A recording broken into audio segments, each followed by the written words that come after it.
جو واقعہ پیش آیا ہے لاہور کالج کے اندر، جس کے اندر لڑکی کے ساتھ زنا بالجبر ہوا اور اس کے اندر لڑکوں نے جو ہے احتجاج کیا اور کالج کے باہر جو ہے گھیراؤ کیا اور پتھراؤ اور پولیس کی وہاں نفری پہنچی اور بڑا ہی وہاں پر معاملہ سنگین ہوا۔ اور حقیقت یہی ہے کہ یہ واقعہ بھی بڑا دل خراش ہے۔ سب سے پہلے تو آپ یہ ڈاکٹر ذاکر نائک صاحب کا موقف اس پر سنیں۔ اسلام میں خواتین کے ساتھ سیکشول ایکسپلائٹیشن، اس کی عزت پہ حملہ ہوتا ہے تو کیا سزا ہوتی ہے؟ پاکستان کے اندر ریپ کے لیے، بلاತ್ಕಾರ کے لیے، زنا بالجبر کے لیے کیا سزا ہے؟ اور 4 ثبوت کی ضرورت ہے، نہیں ملے تو اسی لیے ریپ پاکستان میں بڑھ گئی۔ بہت سے لوگوں کو غلط فہمی ہے کہ ریپ کے لیے، زنا بالجبر کے لیے، بلاत्कार کے لیے 4 ثبوت کی ضرورت ہے۔ قرآن مجید یا حدیث میں کہیں بھی نہیں لکھا ہے کہ بلاत्कार یا زنا بالجبر کے لیے 4 ثبوت کی ضرورت ہے۔ قرآن مجید میں لکھا ہوا ہے، سورہ نور سورہ نمبر 24 آیت نمبر 4 میں، اگر کوئی الزام لگاتا ہے عورت پر کہ اس نے کوئی زنا کیا، دوسرا کچھ کیا، تو 4 ثبوت کی ضرورت ہے، یا بچہ لانے برابر نہیں۔ زنا کے لیے اگر کوئی الزام لگاتا ہے کہ یہ عورت نے زنا کیا یا وہ مرد نے زنا کیا، تو وہ آدمی جو الزام لگاتا ہے اس کو 4 ثبوت پیش کرنا فرض ہے۔ اگر 4 ثبوت پیش نہیں کر سکتا تو وہ آدمی کو 80 کوڑے پڑیں گے۔ اس کا مطلب یہ نہیں کہ اگر کوئی عورت کے ساتھ بلاत्कार کرتا ہے تو وہ عورت اگر الزام لگاتی ہے اس وقت 4 ثبوت کی ضرورت نہیں۔ یہ تو اچھی بات ہے۔ اور یہ حدیث میں آتا ہے، صحیح حدیث میں، کہ ایک بار ایک عورت کہتی ہے کہ ایک آدمی نے میرے ساتھ بلاत्कार کیا، اور محمد صلی اللہ علیہ وسلم فوراً صحیح آدمی کو جس نے بلاत्कार کیا اس کو سزائے موت دیتے ہیں۔ صحیح حدیث ہے۔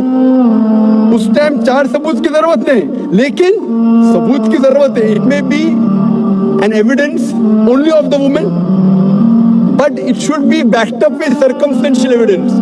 مطلب بلاत्कार اگر کوئی عورت الزام لگاتی ہے، اگر ثابت ہوتا ہے، چاہے وہ میڈیکل سائنس سے ہو، چاہے وہ اینی وے سے ہو، ثابت ہو جائے تو وہ آدمی کو سزائے موت ہے اسلام میں۔ اسی لیے آپ دیکھیں گے اسلام میں there is something like modesty۔ Hare religion میں کہا گیا ہے کہ عورت کو مت چھیڑو۔ سیکشل ایکسپلائٹیشن بہت قسم کے ہوتے ہیں۔ ایک ہوتا ہے کہ ایس ٹیزنگ، بعد میں various other thing, and one of the highest is rape. وقت نہیں کہ میں سارے ایکسپلائٹیشن کی بات کروں، لیکن ٹاکنگ اباؤٹ ایس ٹیزنگ، سارے مذاہب میں کہا گیا ہے کہ عورت کو مت چھیڑو، عورت کا بلاत्कार مت کرو۔ ہندوازم میں کہا گیا ہے، کرسچینٹی میں کہا گیا ہے، اسلام میں کہا گیا ہے، لیکن اسلام میں طریقہ دکھایا گیا ہے کس طریقے سے معاشرہ بنے جہاں کوئی عورت کو نہ چھیڑے، کوئی عورت کا بلاत्कार نہ کرے۔ اسلام کے اندر حجاب ہے، حجاب۔ لوگ ہمیشہ بات کرتے عورت کا حجاب، عورت کا حجاب۔ اللہ تعالیٰ قرآن مجید میں پہلے آدمی کے حجاب کے بارے میں ذکر کرتے، پھر عورت کے۔ اللہ تعالیٰ فرماتے ہیں سورہ نور میں سورہ نمبر 24 آیت نمبر 30 میں، اے مومن مرد، جب بھی آپ کوئی عورت کو دیکھتے ہیں اور کوئی غلط خیالات آپ کے ذہن میں آتے ہیں، فوراً نظر نیچے کرو۔ ایک بار ایک مسلمان ایک لڑکی کو گھور کے دیکھ رہا تھا۔ میں نے کہا آپ کیا کر رہے ہیں، حرام ہے۔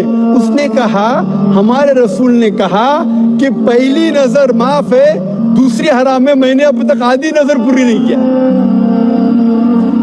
جب اللہ کے رسول نے کہا کہ پہلی نظر معاف ہے، دوسری حرام ہے، اس کا مطلب یہ نہیں کہ آپ گھور گھور کے ایک لڑکی کو 10 منٹ تک دیکھو بنا پل کے چپکا ہے، وداؤٹ بلنکنگ، اور کہو کہ میں نظر پوری نہیں کیا۔ اللہ کے رسول کا کہنا یہ تھا اگر ان انٹینشنلی، انجانے میں آپ کوئی عورت کو دیکھتے، لڑکی کو دیکھتے، پھر سے اس کے بیوٹی پہ فیسٹ کرنے کے لیے مت دیکھو۔ اس کے بعد آتا ہے حجاب عورت کے لیے، سورہ نور سورہ نمبر 24 آیت نمبر 31۔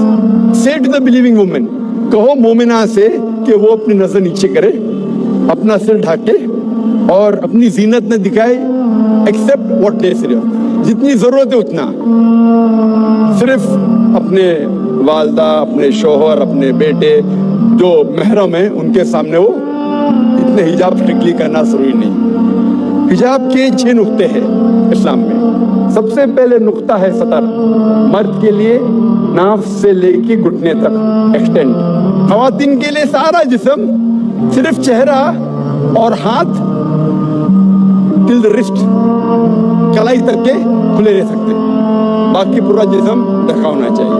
बाकी 5 नुक्ते मर्द और औरत के लिए यकसा है। दूसरा नुक्ता, कपड़े इतने पतले नहीं होना चाहिए ताकि आप उसके थ्रू देख सके। It should not be transparent और ट्रांसलूसेंट। नंबर 3, इतने चुस्त नहीं होना चाहिए ताकि मर्द या औरत का ढांचा दिखे। चौथा नुक्ता, इतने भड़कीले नहीं होना चाहिए ताकि ऑपोजिट जिन्स, दूसरा जिन्स मुतासिर हो सके। 5वां नुक्ता, दूसरे जिन्स के कपड़े मत पहनो। 6वां नुक्ता, वो कपड़े मत पहनो जो दूसरे मजहब की निशानी है। ये नुक्ते और अल्लाह के रसूल फरमाते सूरह अहज़ाब में सूरा नंबर 33 आयत नंबर 59 में 59 में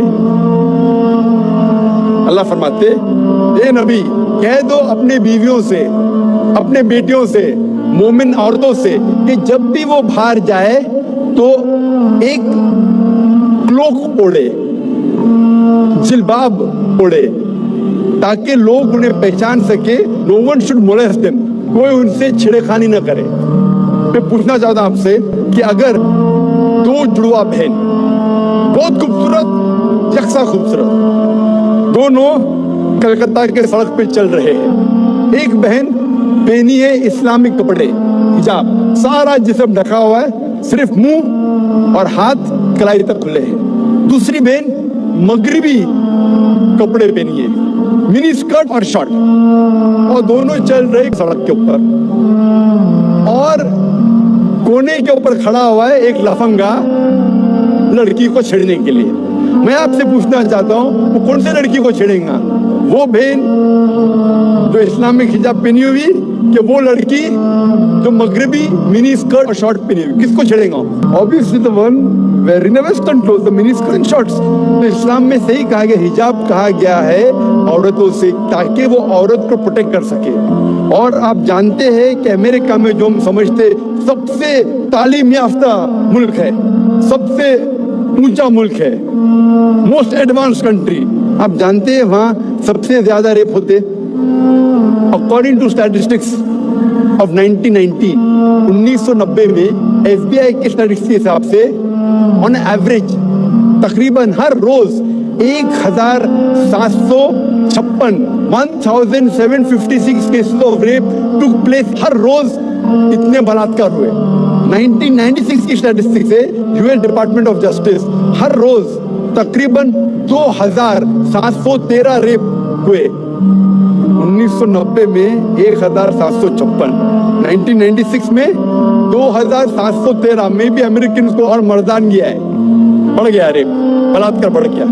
मैं पूछना चाहता हूं, अगर आप इस्लामिक शरीयत अमेरिका में इख्तियार करेंगे, अगर कोई आदमी खातून को देखता है, बुरे ख्यालात आते, नजर नीचे करो, उसके बाद खातून सर से पांव तक ढकी रहना चाहिए, सिर्फ चेहरा या हाथ खुला रह सकता है। उसके बाद अगर कोई आदमी किसी का बलात्कार करता है, कैपिटल पनिशमेंट, डेथ पेनल्टी, सजा है मौत। मैं पूछना चाहता हूँ, बलात्कार की तादाद अमेरिका में बढ़ेंगी, वही के वही रहेंगी या घटेंगी? अगर कोई आदमी बलात्कार करता है, और मैं सवाल पूछता हिंदू से, कई गैर मुस्लिम से पूछता हूँ मैं कि अगर आपके वालदा का कोई बलात्कार करता है, हाइपोथेटिकल, और अगर वो बलात्कार करने वाले को आपके सामने लेके आया जाएगा, आप क्या सजा देंगे? 100% सब गैर मुस्लिम ने कहा कि मैं उसको सजा मौत दूंगा। तो अपनी वालदा का कोई बलात्कार करता, आपको सजा मौत देने का है, दूसरी किसी वालदा का करता तो आप बोलते सजा मौत इज अ मर्सीलेस पनिशमेंट, वो बहुत खतरनाक है। कोई गैर मुस्लिम ने कहा कि मैं तो उसको तड़पा तड़पा के मारूंगा। सबसे लीस्ट बलात्कार जो पूरे दुनिया में होता है वो सऊदी अरेबिया। क्यों? क्योंकि ये शरीयत वाला लागू है। पाकिस्तान कौन कहता है कि पूरा इस्लामिक मुल्क है? नाम का है Pakistan. some places they follow, some they don't। कुछ चीज फॉलो करते, कुछ नहीं। तो पाकिस्तान को मत देखो इस्लाम को जांचने के लिए। पाकिस्तान या सऊदी अरेबिया या दूसरा कोई मुल्क को मत देखो, इस्लाम को जांचना है तो जांचो कुरान और हदीस की रोशनी में। इस वाक़े की खबर बड़े किसी चैनल पर आपको नज़र नहीं आ रही होगी। अब यही वाक़या अगर किसी मदरसे में होता, क्योंकि इंसान तो ख़ता का पुतला है, कहीं पर भी गलती हो सकती है, कहीं पर भी इंसानी शक्ल में शैतान नमूदार हो सकता है। मदरसे के अंदर ये वाक़या होता तो ये सेकुलर लिबरल चैनलों वाले कैसे इन वाक़यात को उछाल कर बयान कर रहे होते, ये फ़लाँ मदरसे में वाक़या हुआ, फ़लाँ कारी साहब थे, फ़लाँ ये ऐसा हुआ। उस वक़्त इस खबर को जो है हाईलाइट करते हैं और ख़बर को जो है फ्रंट पर लेकर आते हैं और चीख कर बता रहे होते हैं। अब ये इतना बड़ा वाक़या हुआ है, सारे चैनल न्यूज़ वाले एंकर भी और चैनलों वाले भी लस्सी पी कर सोए हुए। ऐसे लग रहा है जैसे उनको ये वाक़या नज़र ही नहीं आ रहा, ऐसे लग रहा है जैसे उनको ये वाक़या होता हुआ पता ही नहीं है। मीडिया के अंदर वो डॉक्टर लड़की के साथ जो वाक़या हुआ तो कैसे सारे सोशल मीडिया पर चीख रहे थे, अब सारे क्यों खामोश हैं, अब सारे क्यों नहीं बात कर रहे, क्यों नहीं बोल रहे कि ये वाक़या हुआ, ये गलत है और जिन्होंने किया है उनको जो है उनको इबरत का निशान बनाना चाहिए। और उनको पता है हमें कुछ कोई कहने वाला नहीं है। और मुजरिम अपने आप को सबसे ज़्यादा महफूज अदालतों में और जेलों के अंदर जाकर और थानों के अंदर समझ रहे होते हैं, क्योंकि बाहर तो उनको पता है हमें तिक्का बोटी कर देगी हवा। वो लोग भी पिछले दिनों जो डॉक्टर जाकिर नाइक साहब को टारगेट कर रहे थे, निशाना बना रहे थे, चाहे वो शहबाज गिल था, चाहे वो मुबशर लुकमान था, चाहे वो इकरारुल हसन था, डॉक्टर जाकिर नाइक साहब को टारगेट किया, निशाना बनाया। अब वो इस मामले पर क्यों खामोश है, क्यों ये मामला हुआ इस पर क्यों नहीं वो बात कर रहे, क्यों नहीं लोगों को बता रहे ये गलत है, इसको जो है मुजरमों को पकड़ना चाहिए, उनको जो है इबरत का निशान बनाना चाहिए। अब इस मामले में वो बिल्कुल खामोश है। तो मसला ये है कि जब तक शरीयत नाफिज नहीं होगी, जब तक मुकम्मल पर्दा नहीं होगा, ऐसे वाक़यात होते रहेंगे, ऐसे दरिंदे जन्म लेते रहेंगे। तो इसलिए ज़रूरत इस बात की है कि दो चार ऐसों को लटकाया जाए, इबरत का निशान बनाया जाए, ताकि दूसरों को इबरत आए और ऐसे वाक़यात से वो बाज आ जाए।